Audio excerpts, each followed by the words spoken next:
want to say hello to everyone who is going to be joining. And I'm Wendy with FamilySearch, and we're thrilled to be here today with Michael. And will you just give us a sort of a quick introduction?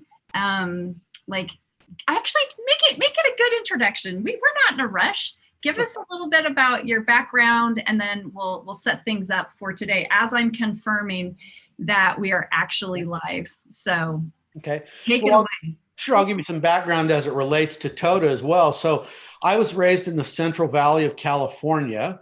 My dad was an attorney and worked with Cesar Chavez, and my mother was a politician and business person.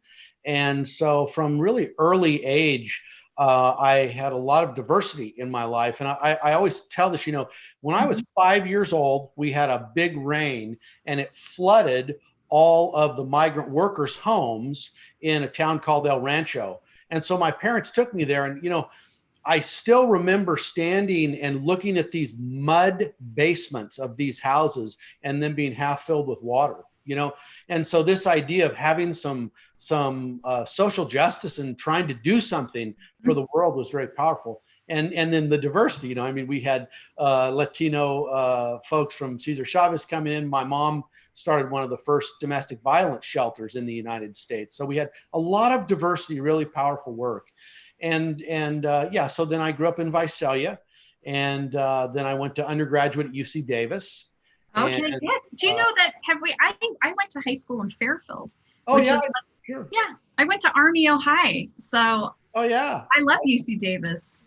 Sure. No, I know Fairfield. I had a good friend who was his wife was an older returning student to Davis, and he was a judge in Fairfield. So I spent some time there for sure. Yeah. So anyway, so I went to undergraduate to UC Davis, studied English, and then did graduate work at Duke in cultural studies and theology. Wow. And more diversity too. When I was in graduate school, I taught in a prison education program, and the guys in there were very generous with me and shared with me their life stories and what it was like being a person of color in the United States. And I was a very good basketball player, so I played basketball with the inmates and had really formed some bonds that informed my idea of culture. So yeah. Wow. Oh, okay. This is such an interesting setup, and I appreciate you. We are just, FamilySearch, we're just thrilled to welcome you to talk with us today about yourself and your experiences and this website that you launched a couple of months ago. And I think that's where we're going to spend the sort of the bulk of our conversation and our time. And for those that are joining, we'd love to hear where you're joining from. Michael's on the beautiful Bainbridge Island, and I am in downtown Salt Lake, and I look out my window and I can see the Utah State Capitol, and you might even be able to hear the bells. I live really close to a cathedral, and it's a lovely overcast day here in Salt Lake. We've got a little bit of a, maybe like what it's like on Bainbridge Island, it's lovely. So we're talking culture today, and we're talking about the sort of the purpose behind the website that you're going to highlight is people connecting through culture. So please share with us where you're joining from and perhaps some questions you might have for Michael, but we're just going to jump right into the conversation. And let's start with the organization and the website that you have recently started. Let's just jump right into that. Okay, for sure. So I worked with the Suquamish tribe for 9 years. I was the CEO of their foundation, did some really interesting cultural work with them. The Suquamish tribe is a tribe of Chief Seattle, so it has an international kind of reach, right? So we rebuilt Chief Seattle's house. We built the new Suquamish Museum, and really got me connected with the idea of culture, And so, when I finished working with them, I started exploring my own cultural heritage and found that there's some weird information and some inaccurate information, and the good information is spread out and hard to find. Okay. So that's why I started Tota, is to really provide some accurate cultural information for the world. Okay, and you guys just barely launched this year, right? That's correct. So it took us about 3 years to develop the concept for the site, and then to develop the technology for the site. And we just really launched fully functional about 2.5, 3 months ago. We were in beta for about a year, but we were not fully functional. Okay. Oh my goodness. And we've got people coming, letting us know where they're from. And we've got Costa Rica and we've got Mexico and Oklahoma and Florida. So anyway, we at FamilySearch, we love our global family and we welcome everybody and we're excited. So you talked a little bit about the timing of Tota, and what is it that you sort of hope people will understand when they come and experience your website? Well, our mission statement is connecting people through culture, right? And so what we really hope is that people get inspired about their own cultures of origin and get inspired to learn about other cultures and to share with people across the world through Tota.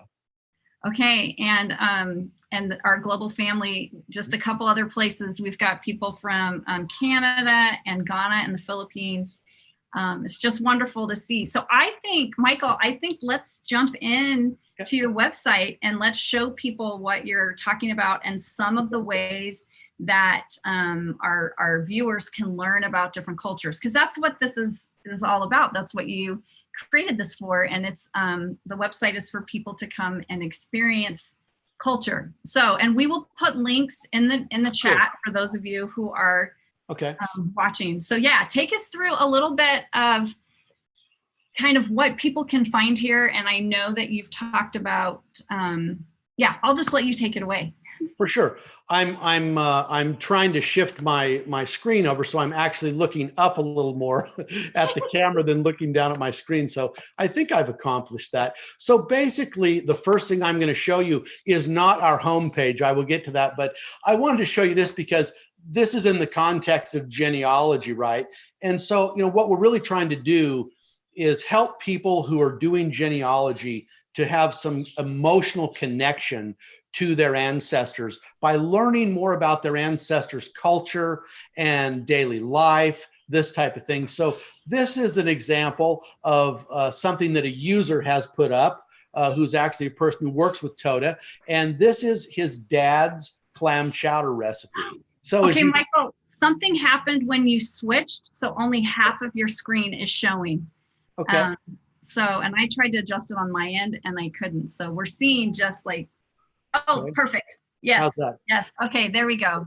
So I have to apologize. I'm going to be looking down a little bit, but okay. So you'll see here. So Nick put up the handwritten recipe, a photo of the handwritten recipe up here on the right.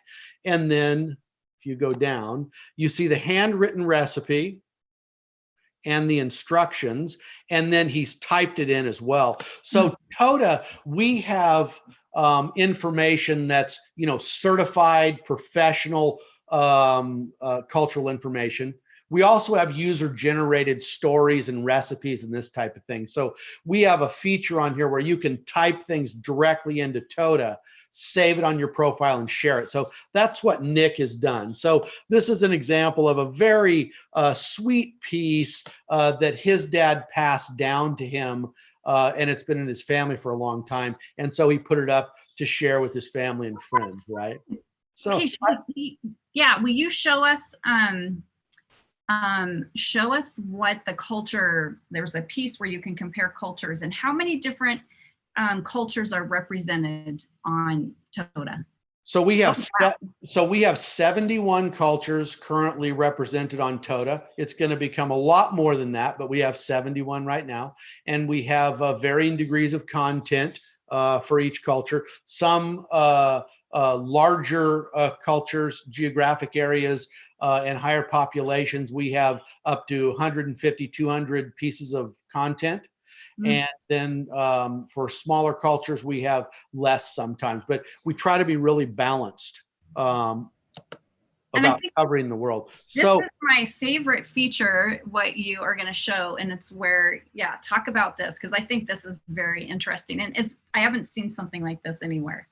Okay, so thank you for saying that, because I don't think anybody else has anything like this. I don't think so. Let me tell you where this came from. So I was doing some research for the Suquamish tribe when we were setting up their museum and looking at their indigenous leadership and wisdom. And I started doing some on my own, which is Irish and Scottish. Okay. And I came across the Council of Cormac, which is like 1700 years old Irish king.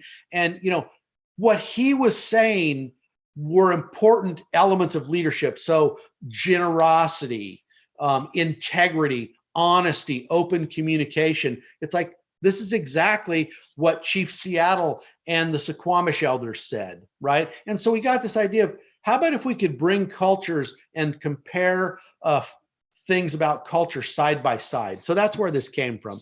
So I'm going to do food first. So enter your topic. Yes. Always love food. Our viewers, we love talking about food. In fact, someone's mentioning that they liked the clam chowder. So we should put a link in the chat. And then we also have we've had people joining from Australia, and I think I saw Denmark and London. So this is so fun. Cool. So let's look at America. Let's look at Chinese. Let's look at, let's see here, Portuguese and Brazil, and see what we have in comparison. Okay. We have articles on food for Portuguese and Brazil, and for some reason they're not showing up. So let me change this. Oh, but look at, so you can see them side by side. So you can see them side by side. So let's see here, add a culture. Let's see what we have for Ainu. There we go. And I also think, yes. So here's an example of comparing food across 4 cultures. And you can see these are very diverse. We have American, Chinese, Ainu, which is indigenous Japan, and then Berber. And you can compare recipes, and you can compare basically, food gathering and hunting traditions, those type of things. And you can compare those side by side. So this is our compare culture feature. That is so cool. And you can also, like, what other content exists within a specific culture?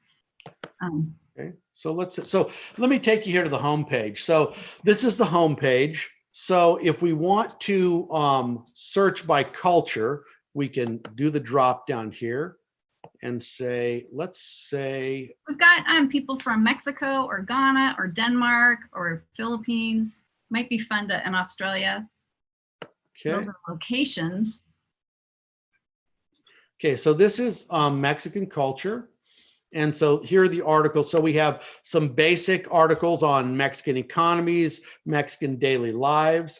And then we have the Papavu, which is the old spiritual, the Mayan spiritual book. We have some traditional Mexican cuisine here on the left. We have, if you see where the cursor is, Aztec creation stories, which is a world religions piece. I love all the imagery and how it, it draws people in. I think that's a fantastic experience.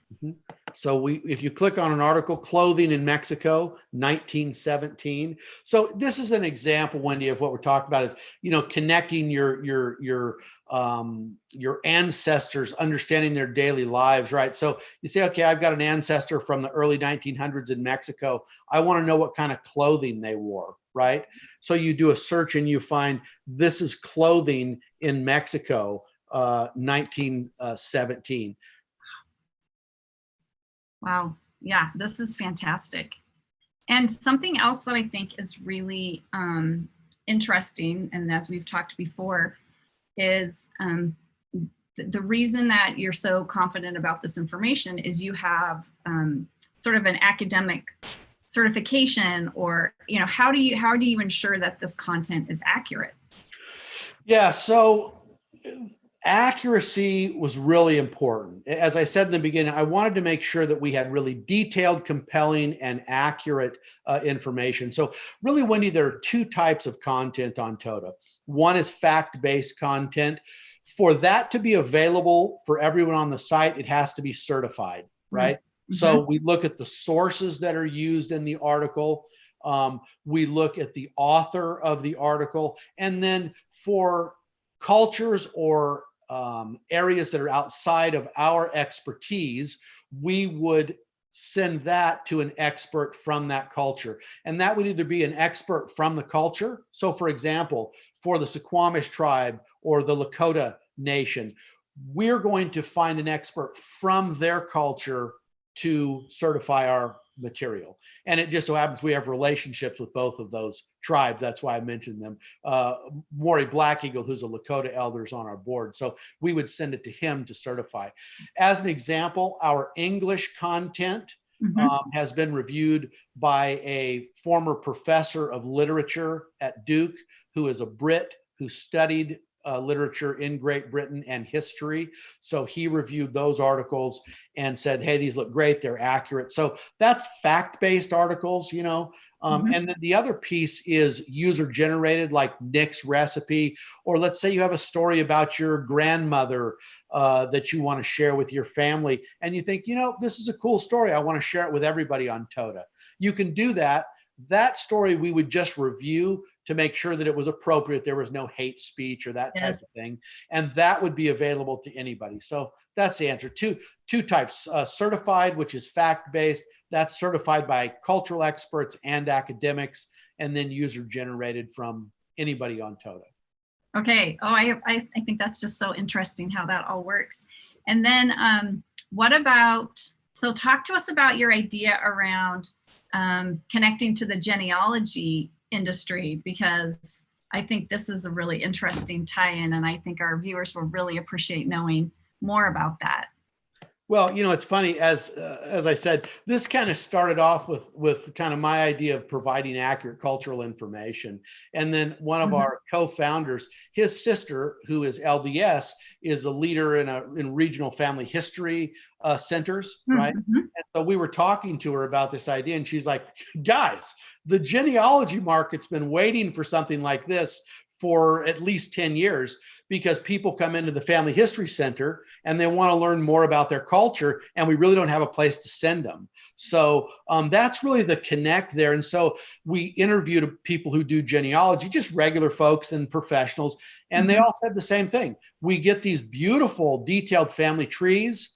What we lack is connection to the lives of these people and learning more about their culture and their daily lives. It gives us a more emotional connection. It really brings the ancestors on our family tree alive for us. And so that's, you know, that's what we're trying to do, is help people who are doing genealogy, who really want to connect with their ancestors, give them some cultural stories and information to help them do that. Oh yeah, and I think our viewers would absolutely love that. And we know with the popularity of DNA and people and genetic genealogy, people have such a desire to understand their culture and where they come from. So from your perspective, why do you think it's so important for people to understand their background, or, you know, their origin? What's your view on that? Well, I'll tell you a curtailed story that I told you the other day, just a shortened version. I was teaching a class at a business school on culture and social justice, and we talked about, you know, what gives life meaning. And I realized that, you know, what I feel like gives life meaning is understanding who you are and who your ancestors were. You know, and working with the tribe here and seeing them be able to tell their stories and connect with their culture is powerful. I'm going to tell you one quick story. So yes, we were here for the stories. Tell us stories. So I was invited to do a presentation at a conference in Canterbury about 15 years ago. I took my 13-year-old son with me. We went and saw the Canterbury Cathedral. It was built in like 300 or 600. So I came back here and I was talking to one of my native friends and telling him this. And he said, you know, Michael, I don't want to burst your bubble, but I have stories that my uncle has told me about our people hunting the thunder nose. And I said, well, Kevin, what's the thunder nose? And he said, the mastodon. And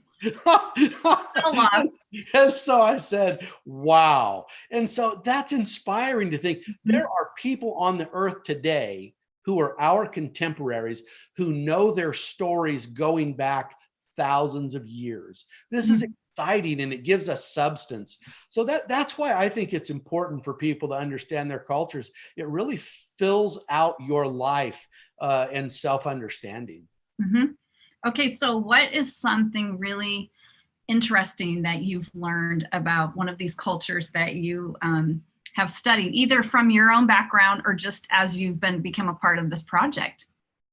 Yeah, I think the two most powerful things that I've learned are, we had this the compare culture. We did one on algebra and the development of math, right? And so we brought these articles together, and we brought these articles together, and it's like, whoa, the Egyptians, the Arabs, the English, the French, the Chinese, all of these cultures had added substantively to the development of algebra and mathematics. And when you see this, you realize, wow, we are really connected. And then the other one, which I think I told you the other day, one of my favorites is, look at, almost every culture was a seafaring culture at some time, right?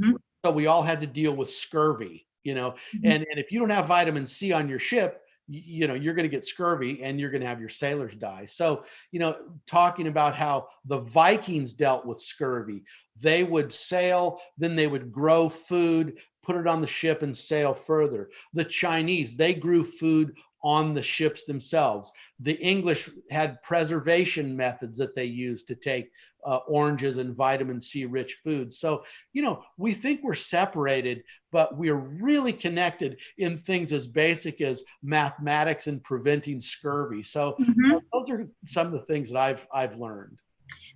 We've got a question for you, and I think it's a good time to answer it. And she is asking, I think it's Marta, are any of these articles, do they trace back to specific people, or are they representing a culture? So this is a great question, and so let me answer. There are two pathways on that answer. The first one is, right now we do have some travel journals and this type of thing of famous people, right? Political leaders, spiritual leaders, that type of thing, right? However, with the user-generated content, people are choosing to share these travel journals and stories about their own ancestors who maybe were just regular people, right? And so, yes, those are going to be available on Tota, and they will be searchable on Tota as well. Wow. Okay, so this, I think, also has like an education lens. Is this something that you work with schools and universities on providing information around? Yeah, so for the K through 12, we've worked with teachers and administrators, and they're pretty excited because we're a safe site, because stuff is certified, it's appropriate, and you're not going to get any images or information that is not going to be appropriate for kids, right?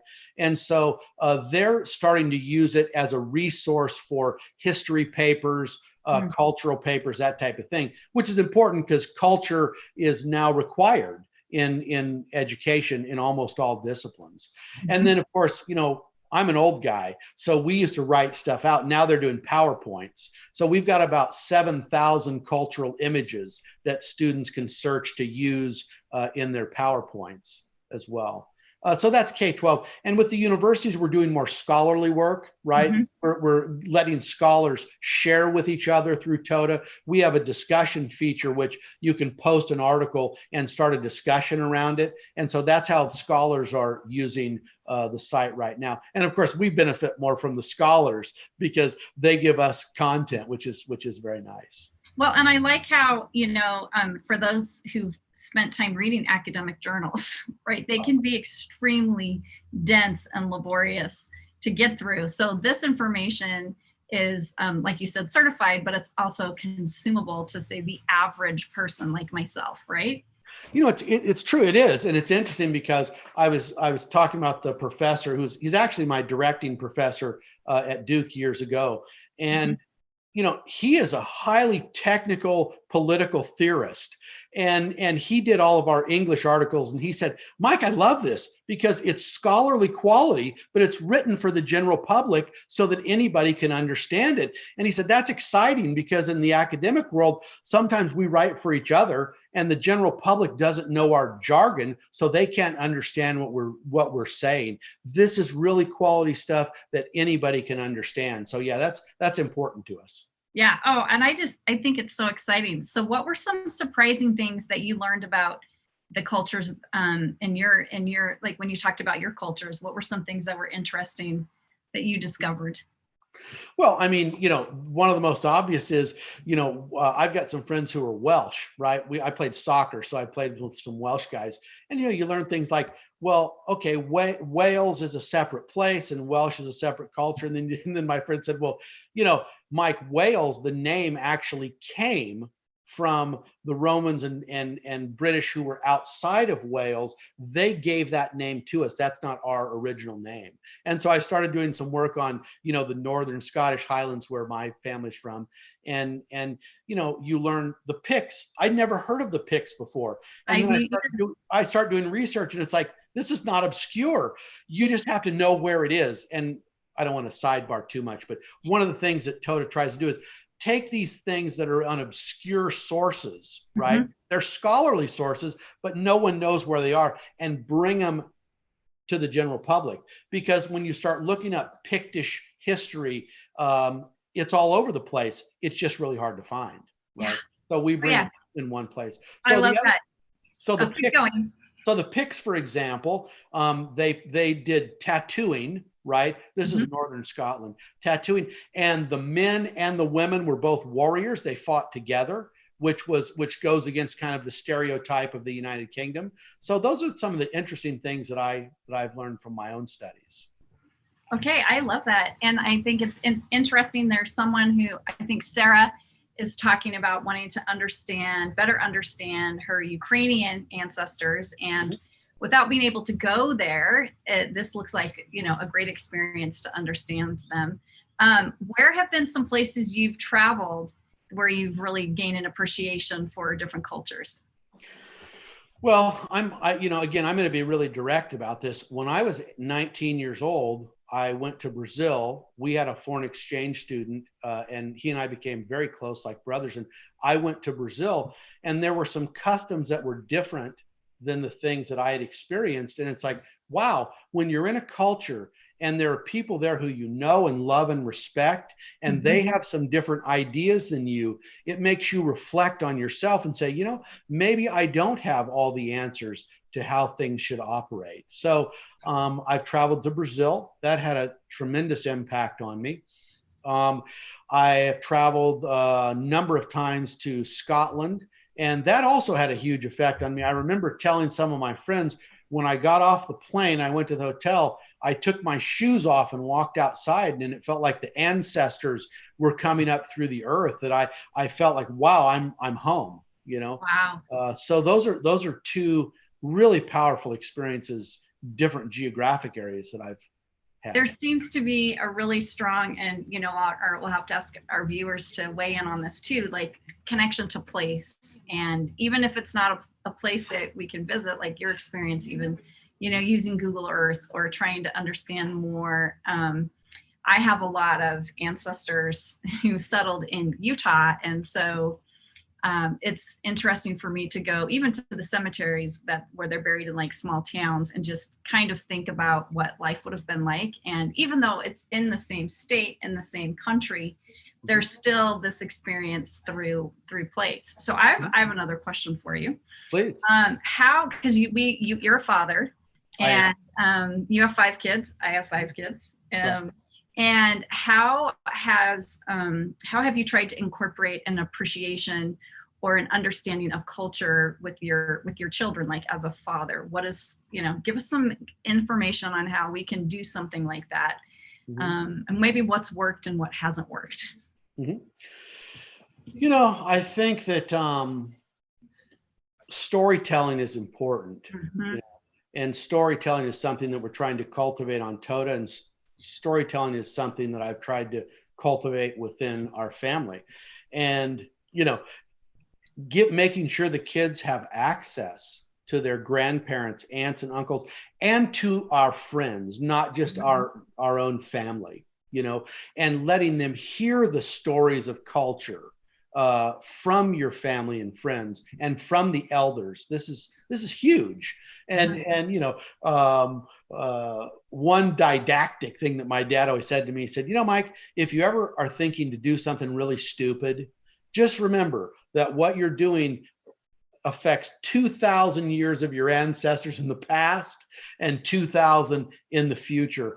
And that's kept me from doing, really stupid things probably since I was a kid. So, the thing that works less is, of course, when I try to tell the kids, you should do this because it's cultural. They're like, whatever, Dad.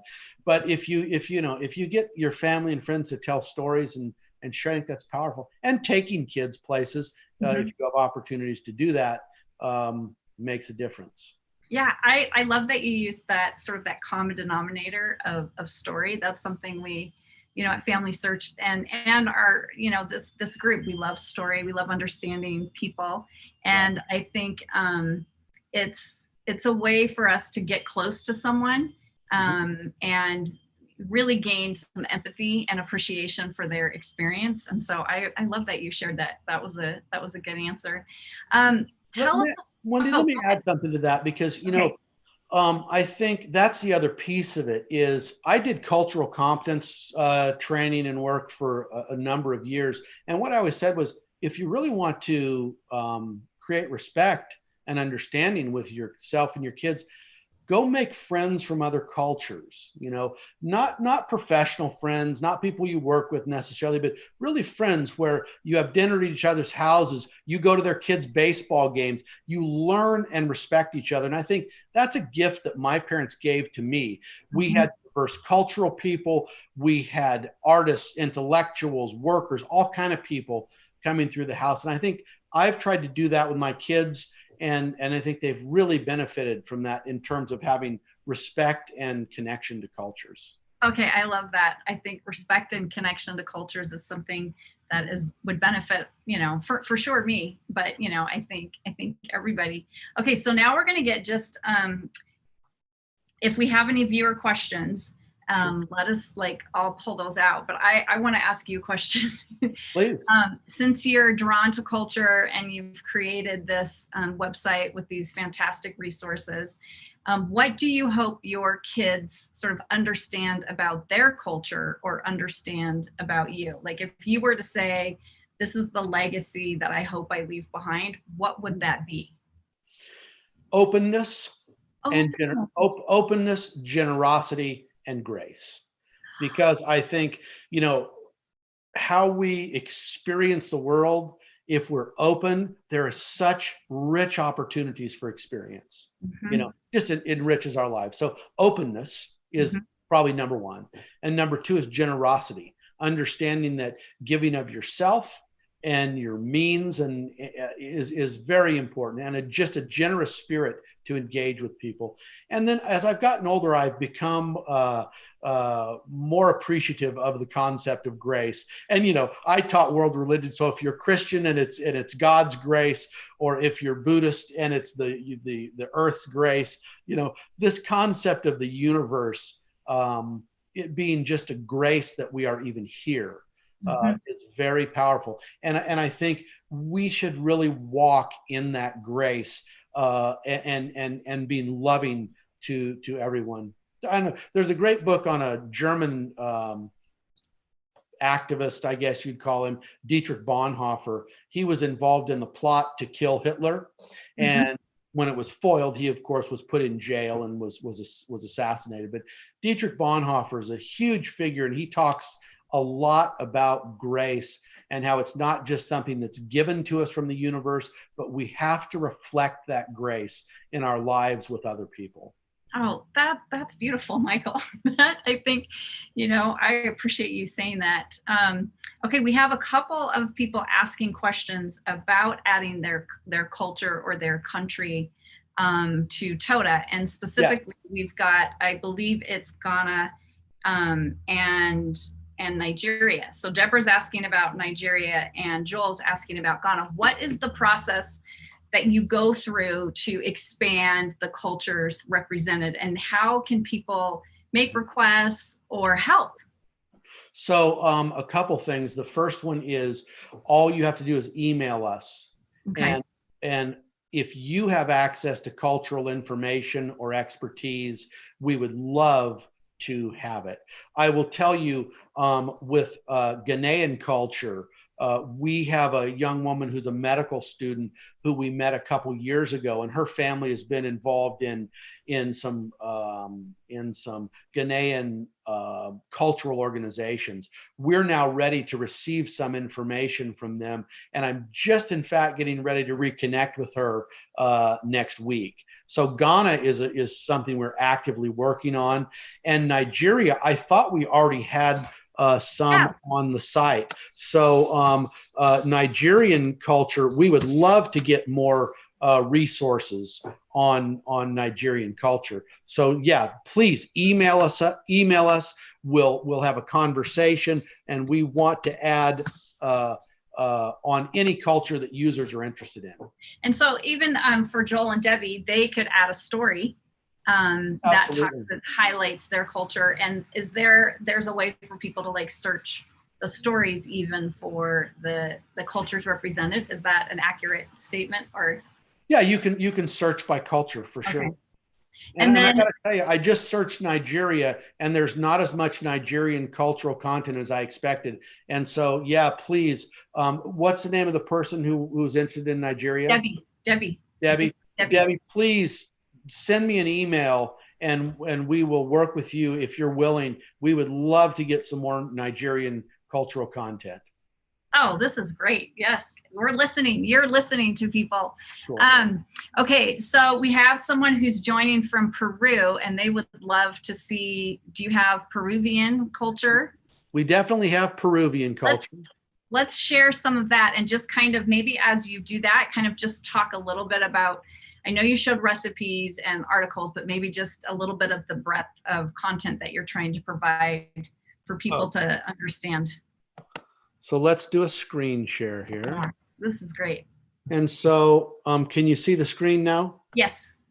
Okay, so for example, we have across the top, we have the Peruvian geographical overview.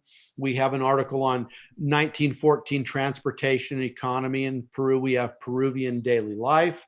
We have a piece on the right here, Lima 1908. Okay, you've got just lots of rich information and great photos and images.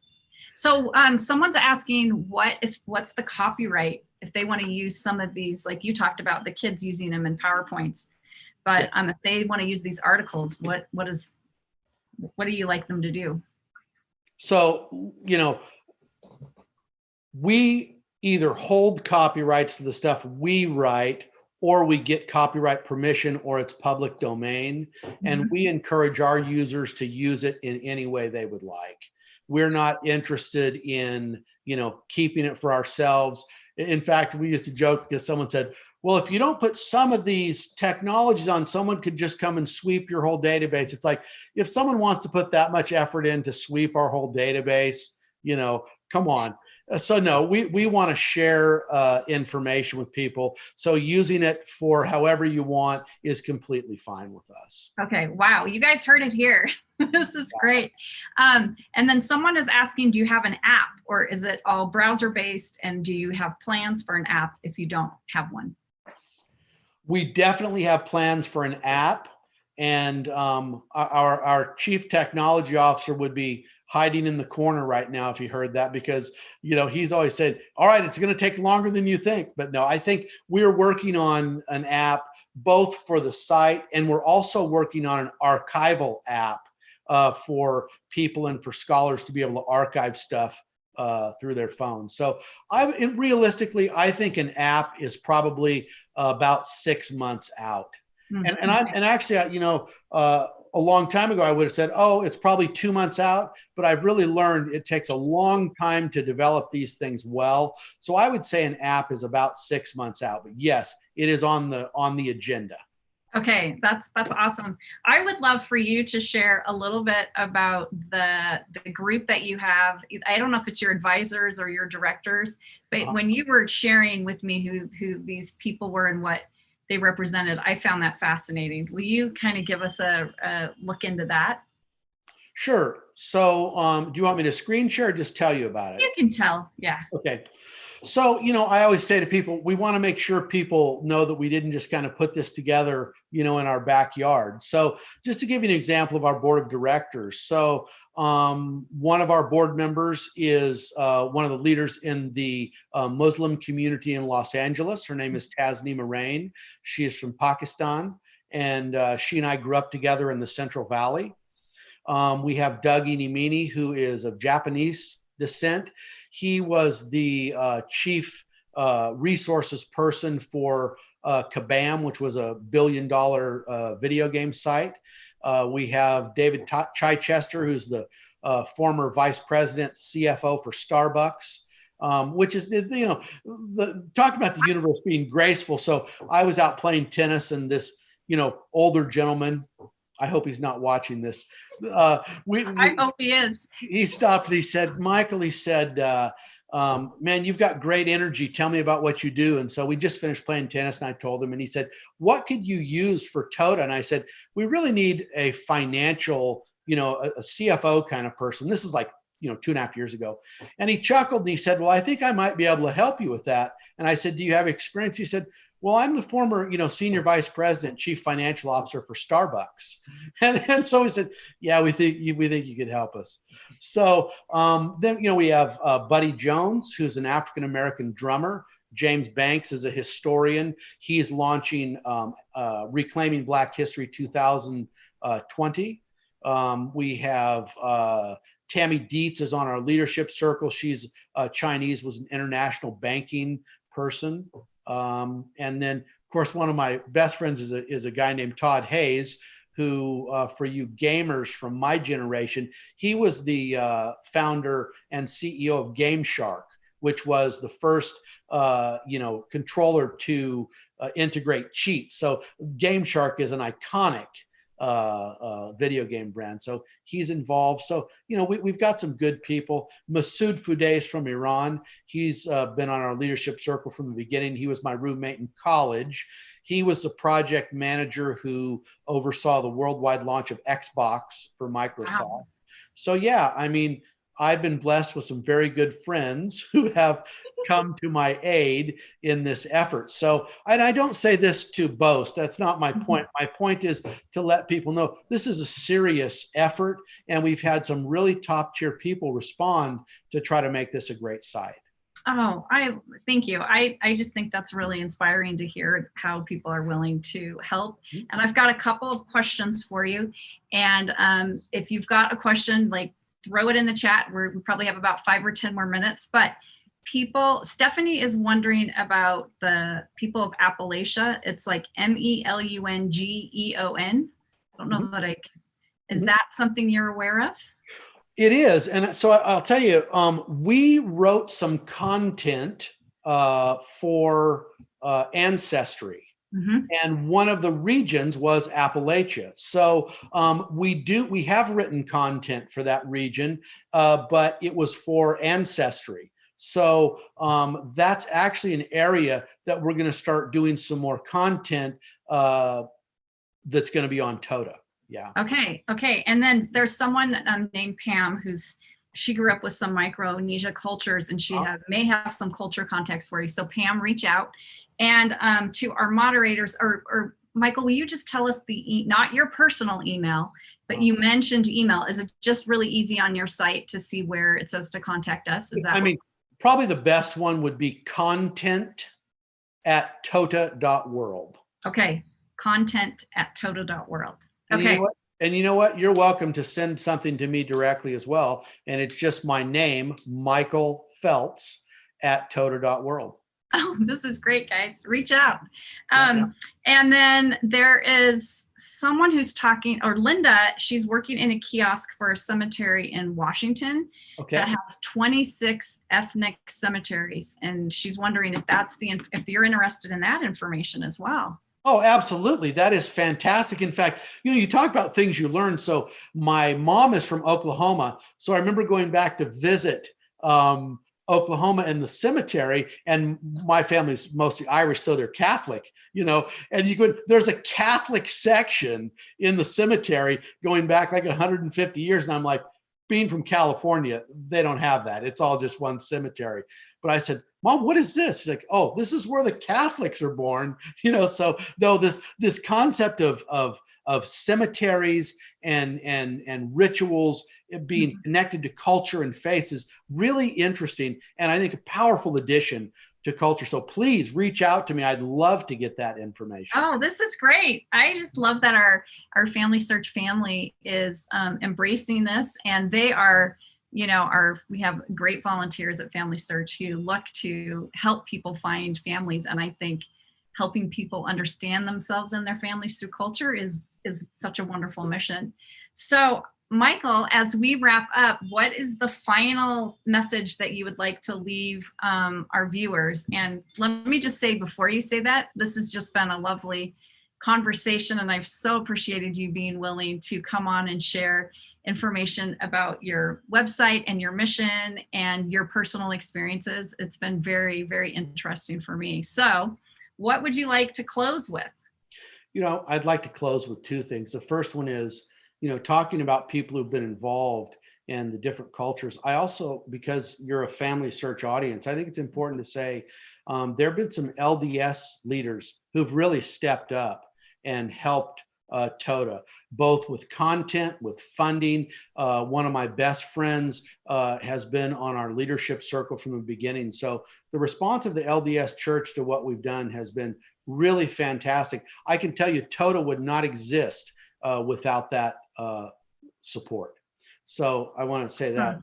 And then, to how I want to close is I just, we're a site that is really responsive. We want to provide information that's meaningful to the people who are using it. So I would really encourage you and be grateful if you would come and explore the site and send us your feedback and enjoy the articles and videos and things we have. And give us your feedback, and hopefully it'll inspire you as culture has inspired me. Yes. Well, and I love your tagline, connecting people through culture. And I think we need, I can speak for myself. I love connecting, and I'm looking for, especially, when we're disconnected for so many reasons. Mm-hmm. I think we can all do with some connecting. So thank you so much. Like, what a fantastic conversation and interview. And thank you to everyone for watching.